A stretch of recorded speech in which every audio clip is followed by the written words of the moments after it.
Good evening, it's Dr. Cindy here, and tonight we're going to cook a very simple grain chicken and balsamic vinegar dish. This is something that I made up one summer when my garden was burning with tomatoes and basil. So that's what it's heavy with. First thing that you want to do for this recipe is to start your grains cooking because they take a good 30 minutes. So you can use all that time for your prepping your other ingredients.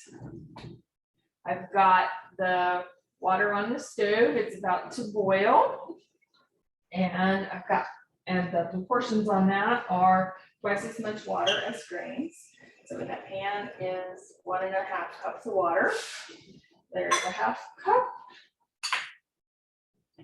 And 1/4 cup to make 3/4 cup of the grain. Stir that up so that it's all wet. Hopefully it won't stick to the bottom. Let it come to a boil, which looks like it won't be very long. And I'm going to turn the temperature under the pan down to low. See, now it's boiling. We'll just get a little bit further in the boiling process, what we call a full rolling boil, which is when the whole surface of the water is rocking and rolling. Get in there. Stir it one more time. So hopefully it won't burn. It's boiling good. Put the lid on it and turn the temperature down to low. In the meantime, let's come over here and work on our other ingredients. I have cut this basil off of the stems and stacked the leaves all together.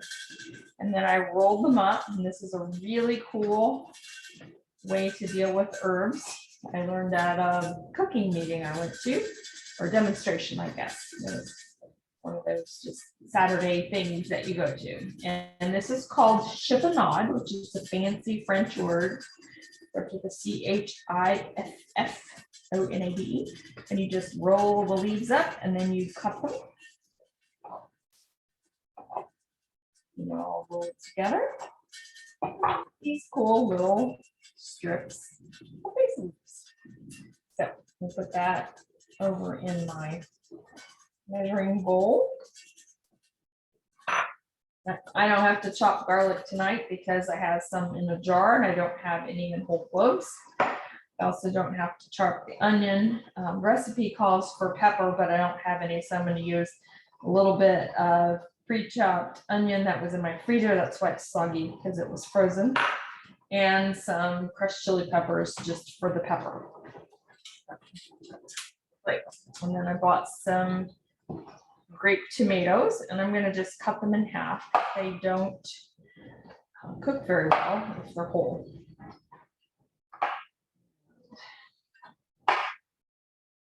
You often want to prepare your meat last, depending, of course, on cooking times, because chicken in particular keeps salmonella commonly, and you don't want that to contaminate your fresh vegetables, which is why you want to cook your chicken thoroughly and only use dedicated knife or cutting board when you're preparing it.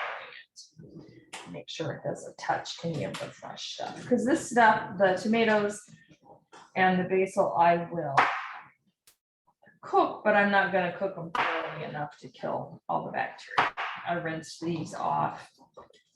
It's always a good idea in dealing with fresh vegetables. Rinse off any dirt left over from the garden. In this case, the shipping process, since I bought these at the grocery store, it's a little bit tedious, but we have time while we're waiting for our farro to get done. You can use other grains in this. Probably couscous would be good. I like the farro because it's a little bit soft and creamy. So I'd probably use couscous or an arborio rice, something that will be softer. Although maybe not arborio, that it might take too long to cook. It kind of takes a little bit longer.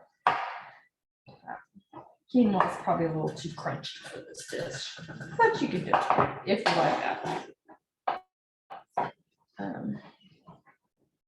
More, I'm looking at proportions here. I want the right amount of tomatoes to go with my basil. The mixture will be easy.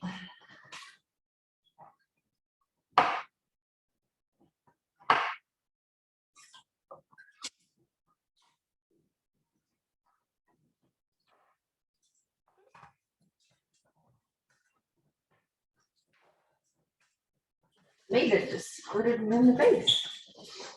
That happens.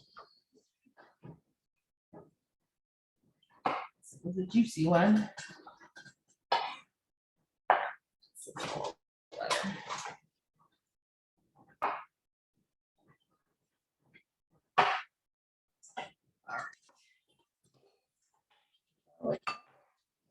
I've got my chicken here.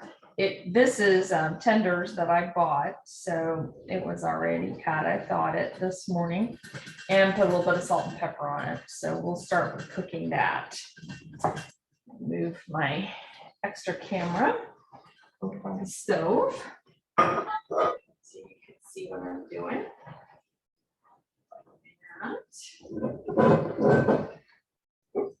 We'll pour a little bit of olive oil in the pan.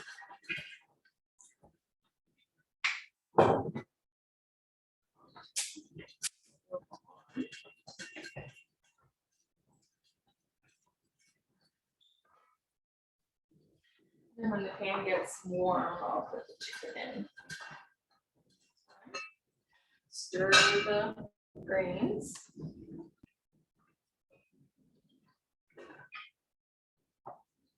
I'll probably use like a bulgur wheat too for this dish.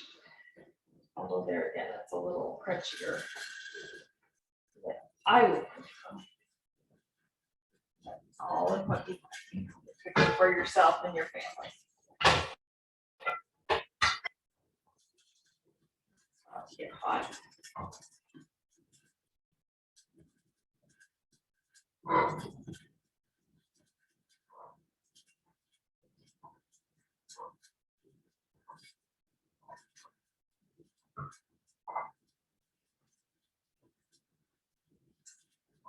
Now I'm going to wash my hands, rinse out this bowl.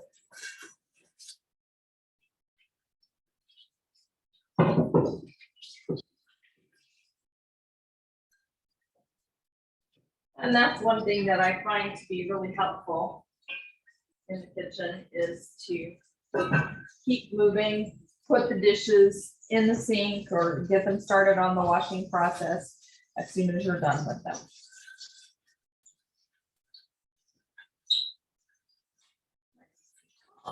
Back.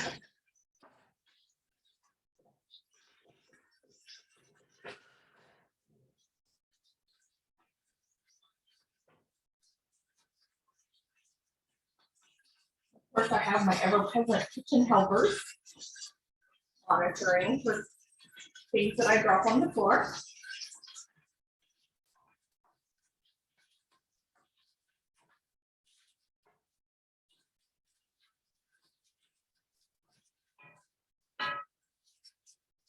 I probably should have left those a little longer. Probably not really down on that side. They let them cook a little longer, but I always get impatient. Can't seem to wait to let things cook.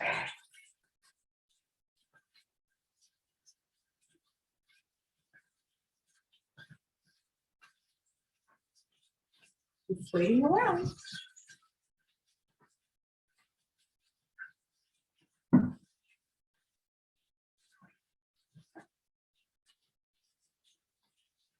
Maybe I'll move this camera over by the stove now.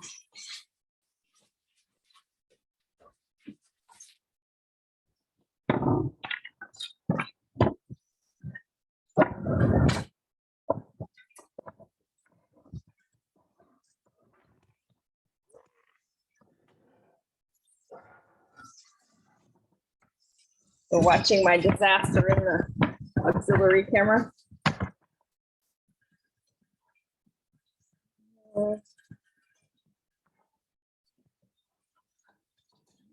Okay.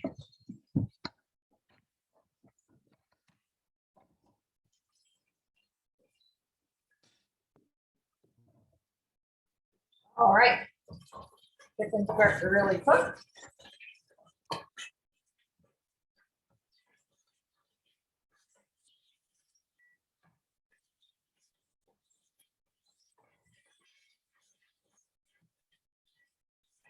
I don't want there to be any pink left inside that. So I'll let it cook a little more. Oh, I don't know if you can see this grain is really plumping up nicely, but it's not quite soft, and it will have all the water absorbed when it's done. That's how it tells.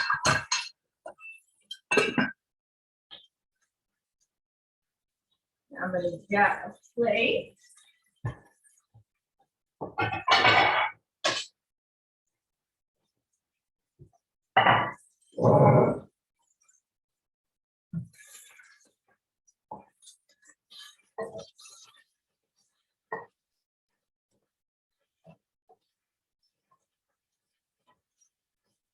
You don't want to overcook the chicken, then it gets a little tough, but you also don't want to undercook it to make ourselves good.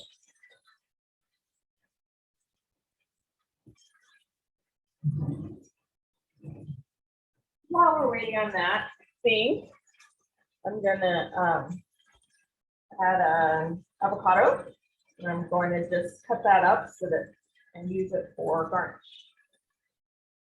I think it's right enough. You can tell that an avocado is ripe when it's a little bit squishy.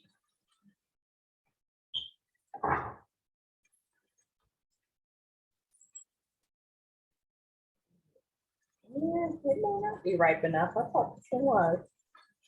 Well, I'm gonna have to put it in the fridge and save it for another day.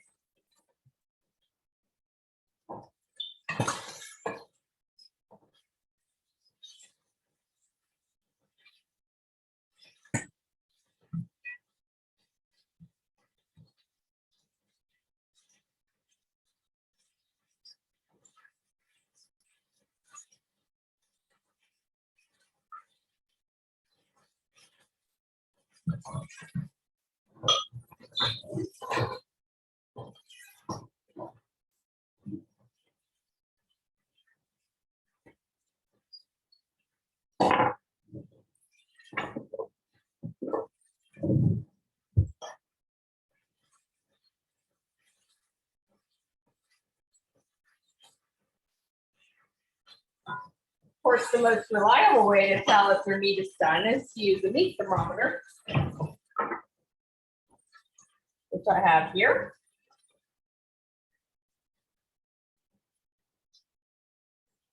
And chicken's supposed to be at 165. See what it comes up. I think it's quite 140.9. It's not quite done yet. That one's closer. 160. So that one's almost done. 162.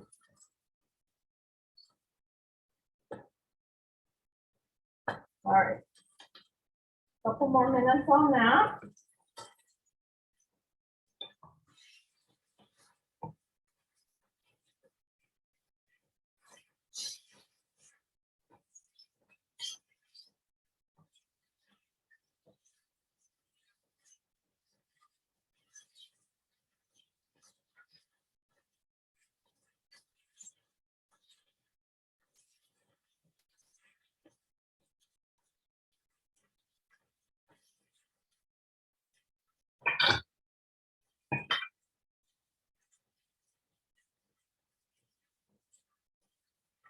Oh yeah, that's done.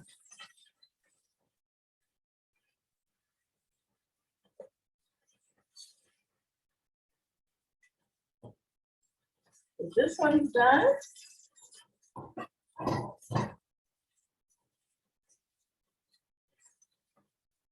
That one's done.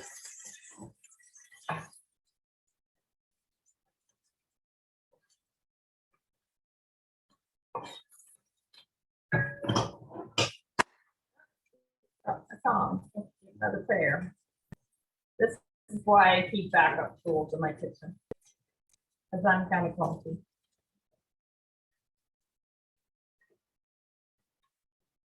Dog's trying to look at. I hope she doesn't burn her tongue. That can be used as tongs too. That one's 183. I think that's done. 165. All right. Now I'm going to put the garlic in here.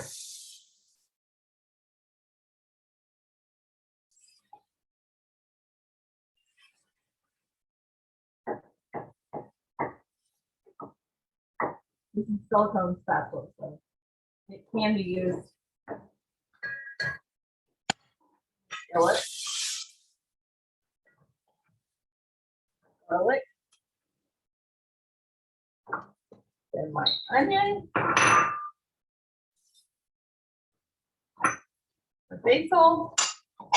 A little bit of crushed pepper. I really just kind of want to get this stuff soft.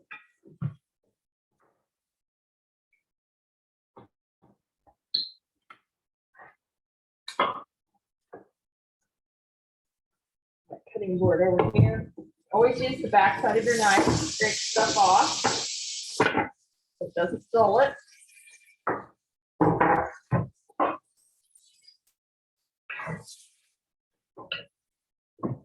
And then we'll use the balsamic vinegar, but you can also use wine to do this. You get all the little bits that are stuck on the bottom of the skillet. This is also a useful technique to clean your skillet when you're finished cooking. Just put a little bit of water in there and it'll loosen all of the bits of food that are stuck. But for right now, we want the flavor. We want those tomatoes to basically just get warm.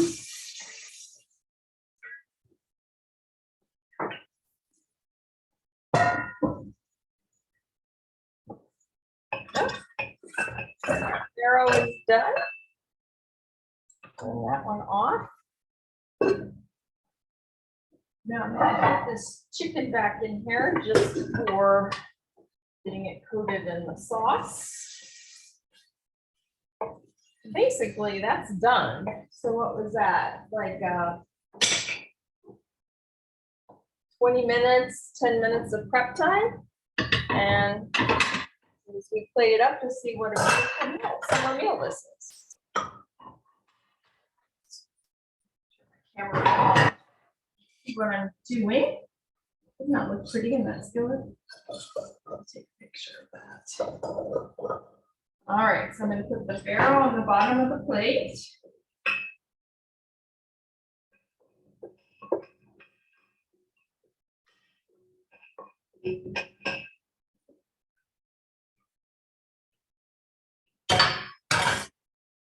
And mound in the center. I have a hot pad because it's iron skillets. The handles tend to get so heavy. Just dump that on top.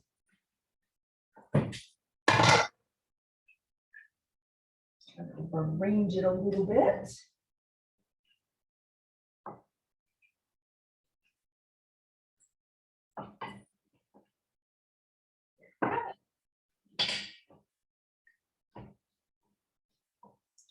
Get it on the camera. There you go. Chicken farro balsamic dinner, I guess. I don't know what you want to call it, but it's really good. So now I'm going to go eat. Have a good evening and happy cooking.